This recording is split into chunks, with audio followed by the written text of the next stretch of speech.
have you summoned your car before, Herb? Yeah. Mm-hmm. You've summoned it? Yeah. How did that Yeah, play you can out? do it. Tell me. It's basically like driving a remote control car because you do it all through your phone. It's not like you're like, hey, come pick me up, and the car just shows up.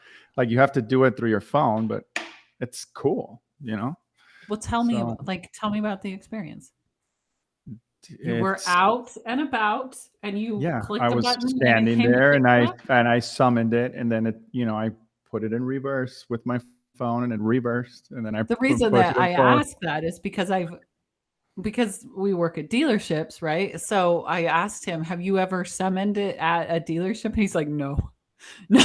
Well, there's a bunch of cars everywhere. That's not smart.